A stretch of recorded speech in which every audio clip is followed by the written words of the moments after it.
muliakan, tapi kami tidak sembah Dia, dan kami tidak jadikan sebagai Tuhan, Juru Selamat, penebus dosa. Kami bukan pembunuh Yesus di kayu salib. Ya, shalom bagi kita semua dimanapun kita berada pada saat ini. Kiranya kita semua tetap berada dalam keadaan sehat dan apapun yang merupakan aktivitas kita sepanjang hari ini, kiranya Tuhan Yesus memberkati. Dan kembali berjumpa lagi di channel kita ini, yaitu Zemayan Yasin. Terima kasih buat teman-teman semua dan juga para sahabat yang sudah mendukung perkembangan channel ini dengan setia, dan kiranya kita tetap menggunakannya untuk menjadi berkat bagi semua orang.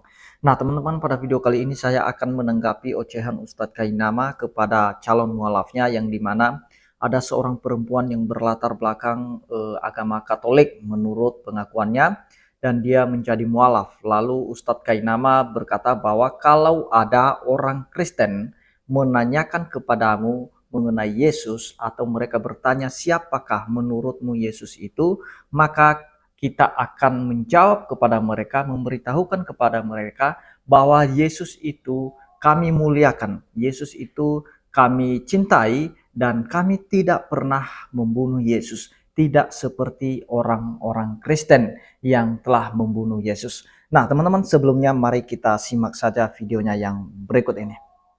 Sebenarnya kalau untuk ingin pindah agama sebenarnya sudah kepikiran dari lama, karena Luar biasa. Karena memang keluarga dari bapak saya Islam semua.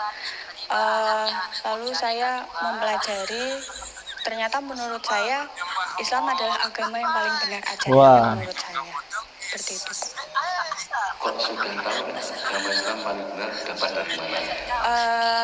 Saya menonton video di YouTube juga, terus juga ada cari-cari tahu lah. Pernah nonton YouTube-nya Ustaz? Belum.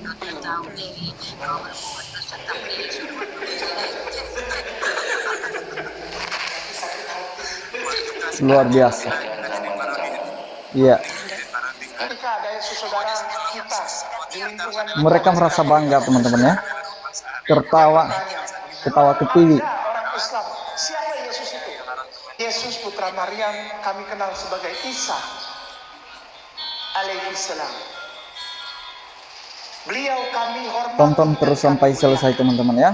sebagai Nabiullah wa Rasulullah. Titik. Kami muliakan, tapi kami tidak sembah Dia, dan kami tidak jadikan sebagai Tuhan, Juru Selamat, penebus dosa.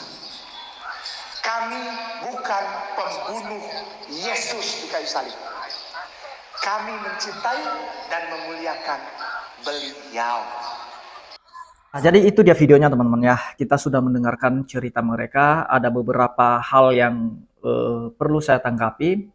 Di poin yang pertama, ketika ada seorang ustadz tadi yang berwarna baju putih, di mana dia menanyakan bahwa bagaimana kalau misalnya ada ancaman-ancaman atau ada sesuatu hal yang terjadi kepadamu dilakukan oleh saudara-saudaramu yang beda iman dengan kamu.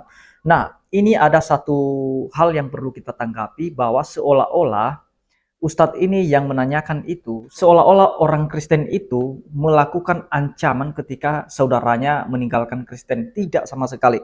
Ini yang perlu saya luruskan, bahwa kalau misalnya kita sebagai orang Kristen, kalau ada saudara kita yang meninggalkan kekristenan, pindah ke agama lain, kita yakin 100% bahwa tidak ada yang melakukan ancaman, apalagi dikucilkan atau diusir. Tidak pernah. Nah teman-teman, berbeda dengan kalau dari mereka masuk ke Kristennya, berbeda. Kita sudah tahu bahwa seperti apa mereka itu ketika mereka pindah agama, tentu saja mereka dikucilkan, bahkan ada ancaman-ancaman dari kelompok-kelompok tertentu, seperti yang pernah terjadi kemarin di Medan, Cut Fitri dari Aceh ya, di mana sampai datang orang tuanya itu ke Medan untuk menjemput paksa anaknya yang sudah masuk gereja, yang sudah mengikut Yesus. Nah, yang perlu saya ingatkan bahwa tidaklah demikian Kristen seperti yang dikatakan oleh Bapak Ustadz ini tadi. Nah, seolah-olah ketika perempuan ini meninggalkan kekristenan, seolah-olah Kristen itu mengancam, mengucilkan, atau mengusir, atau benci. Tidak, karena yang namanya agama ini ya itu pilihan.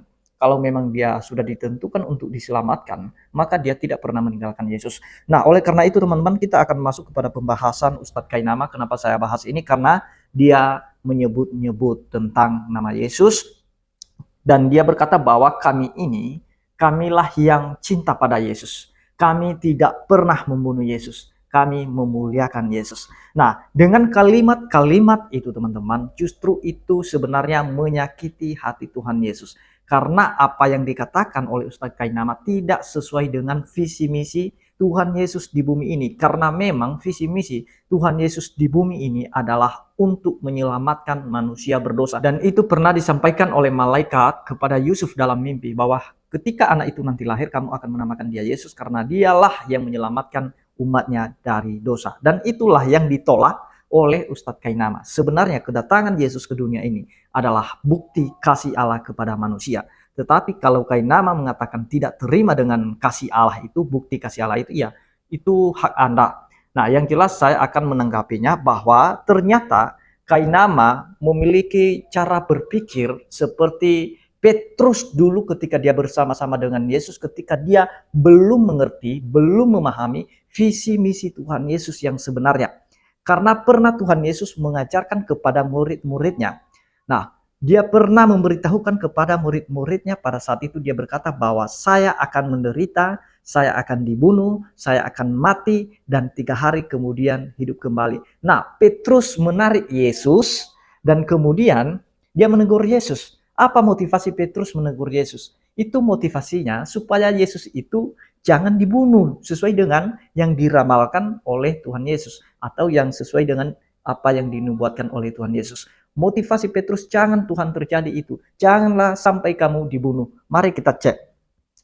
Karena kita lihat bahwa cara berpikir Ustadz Kainama memang seperti itu. Mengakunya mencintai Yesus, memuliakan Yesus, tidak pernah membunuh Yesus. Sama halnya seperti cara berpikir Petrus sebelum dia mengerti maksud Tuhan Yesus. Kita akan melihat dari Markus 8 ya, ayat 31 sampai 33 nanti. Saya akan bacakan kepada kita semua teman-teman ya.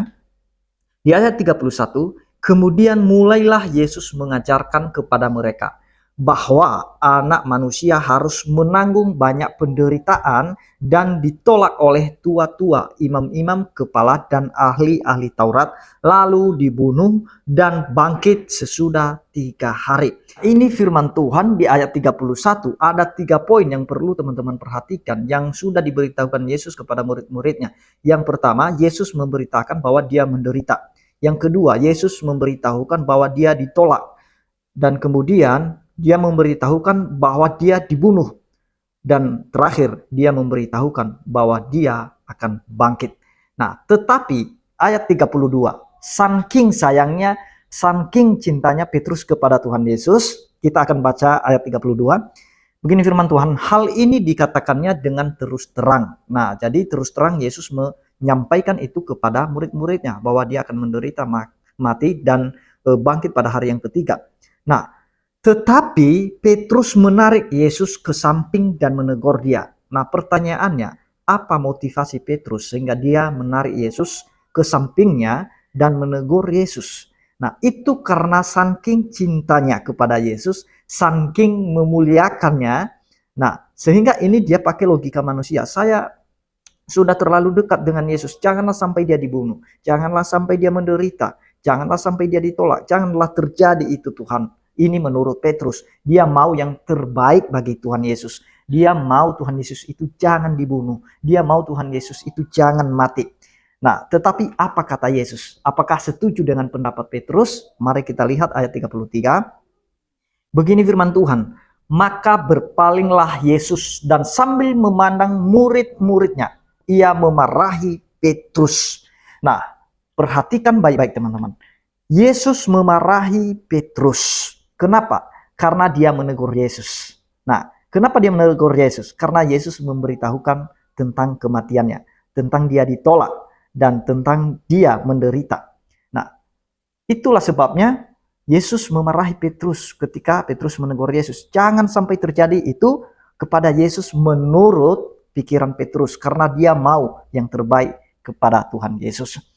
Nah, Ayat 33 tadi, berpalinglah Yesus dan sambil memandang murid-muridnya, ia memarahi Petrus, katanya, "Enyahlah iblis, sebab engkau bukan memikirkan apa yang dipikirkan Allah, melainkan apa yang dipikirkan manusia." Nah, jadi yang menariknya teman-teman, ketika Petrus itu dia mau memuliakan Tuhan, cinta dengan Tuhan, dengan menarik Yesus di sampingnya dengan menegurnya, jangan sampai Yesus ini dibunuh, saking cintanya kepada Yesus. Tetapi bagaimana reaksi Yesus? Bagaimana respon Yesus? Dia justru memarahi Petrus. Apa kata Yesus? "Engkau iblis, tidak memikirkan apa yang dipikirkan oleh Bapa. Engkau memikirkan apa yang dipikirkan oleh manusia." Nah, seperti itu cara berpikir Ustadz Kainama. Nah, kami mencintai Yesus, kami tidak membunuh Yesus. Nah, kami memuliakan Yesus. Nah, apa kata Yesus? "Engkau iblis, engkau tidak mengerti maksud daripada Tuhan Yesus itu. Kenapa dia harus menderita? Karena dia mau menjadi korban untuk menggantikan kita dari hukuman dosa kita."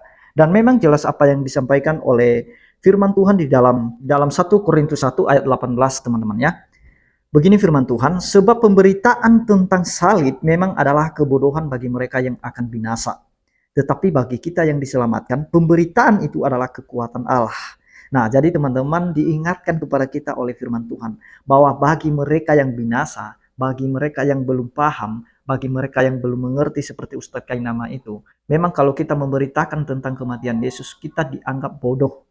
Kok orang Kristen menuhankan manusia? Kok orang Kristen menjadikan Yesus sebagai tumbal? Nah, dari mana ceritanya itu? Mereka selalu berkata begitu. Mereka menganggap kita sebagai orang yang bodoh. Mereka berkata bahwa orang-orang Kristen itu ya bodoh, mereka menuhankan manusia. Dan mereka menganggap Yesus sebagai Tuhan dan Juru Selamat penebus dosa yang mati di atas kayu salib.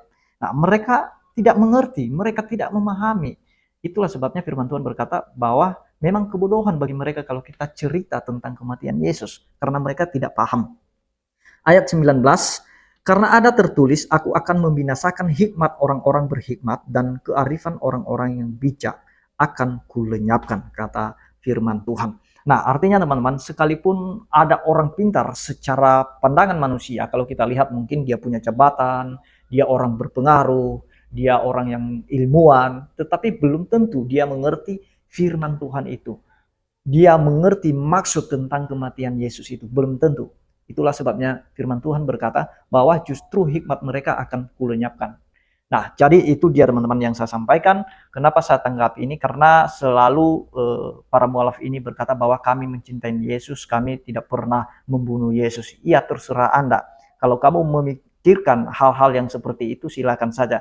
Tentu saja sama seperti pemikiran Petrus tadi. Ketika Yesus menceritakan bahwa dia akan dibunuh, dia akan menderita, Petrus tidak terima. Jangan Tuhan, saking cintanya, saking memuliakan Yesus itu di hatinya Petrus. Tetapi justru sebaliknya, Yesus menegur dia. Dan Yesus mengatakan bahwa dia, iblis, engkau tidak memikirkan apa yang dipikirkan Allah. Artinya, Yesus mengatakan bahwa tidak seorang pun yang menggagalkan penderitaannya, tidak seorang pun yang membatalkan kematiannya di atas kayu salib, karena itu sudah visi misi Allah kepada manusia. Demikian yang saya sampaikan, kiranya Tuhan Yesus memberkati kita semua. Shalom.